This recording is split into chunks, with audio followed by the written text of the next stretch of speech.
Yes, God desires for his people to long for spiritual gifts. So again, we look at 1 Corinthians chapter 12 outlines what the 9 gifts of the Holy Spirit are. Chapter 13 describes how to use them, which is love. Now chapter 14 verse 1 starts with pursue love and eagerly desire spiritual gifts. So Paul is very clear here, and he says, pursue love. Like, that is the most important thing about spiritual gifts, is pursuing love, using love. But at the same time, he says, but eagerly desire spiritual gifts. He's not saying pursue love and forget about the gifts because love will take care of everything. He says pursue love, but you still need to desire the gifts. Like, yearn for them, pursue them, go after them, because there is value in them. He's not saying that if you use the gifts without love, that they're absolutely worthless. He's saying learn to use the gifts, but learn to use them the right way. So love is the most important part of it, but desiring the gifts is also important to do. So how do we eagerly desire spiritual gifts? I think the first step is simply to ask for them. God, I want to walk in the gifts of the Spirit. I want to see them manifest in my life. I think that's the place to start. But a lot of people ask for the gifts, but then they just kind of sit and wait and one day hope that God plops the gift right on them and they go, hey, I know how to prophesy now. I know how to heal the sick.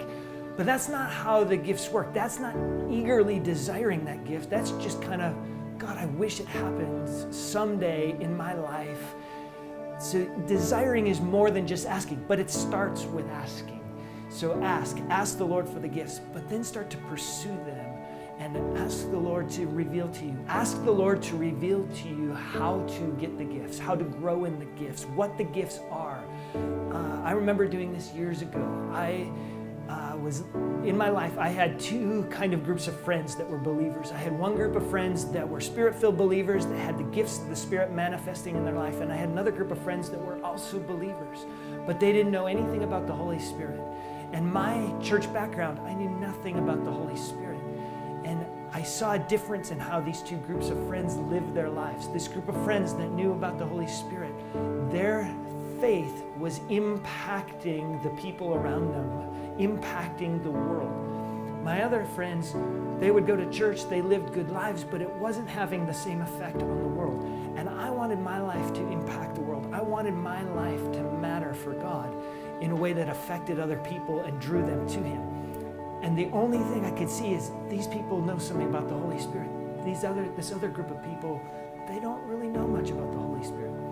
So I set my heart to pursue the Holy Spirit. Every single day I would ask the Lord, Holy Spirit, reveal yourself to me.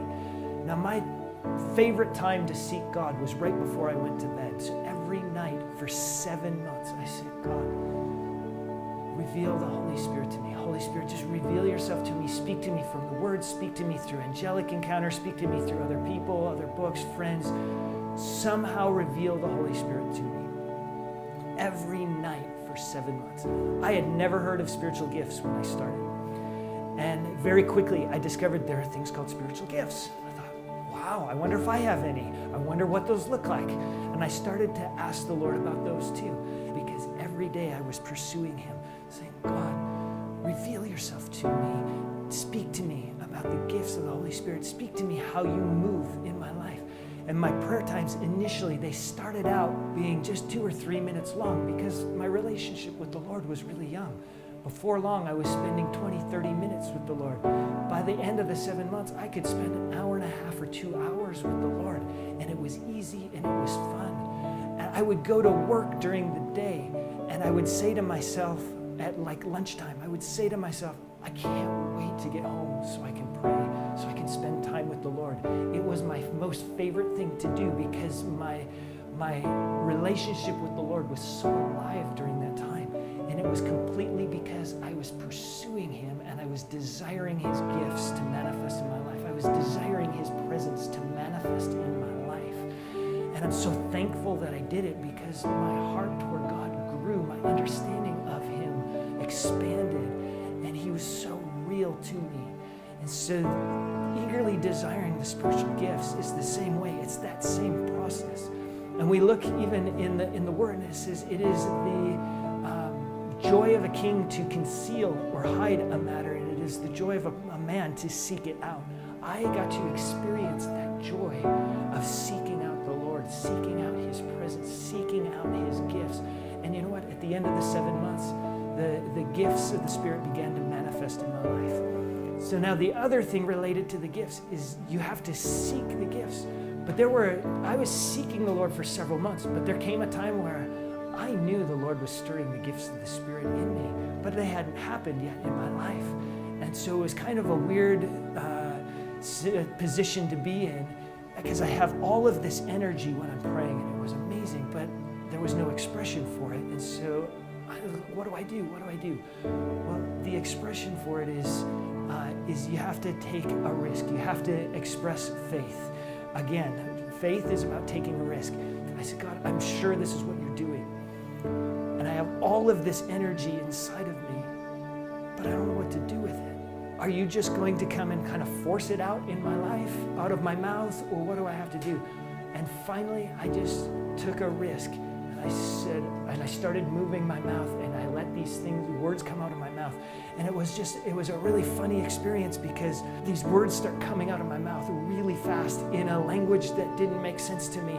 And at the same time, I can feel my soul, my mind, my conscious mind almost like take a step back and go, this is weird. Is that even a language? Is this real? It sounds like gobbledygook to me. But I think this is God. He's been leading me here for months. I trust this is you, God. And I just continue to let the gift of tongues flow in my life at that time for a while. And it just became fun. And all of those hesitancies that I had about, is this you, disappeared. And that was the first release of the gifts of the Spirit in my life. But it took taking a risk.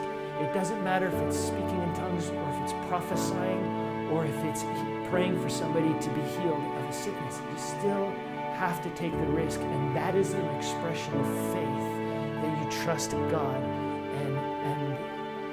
and that you believe that the gift is going to be released through you.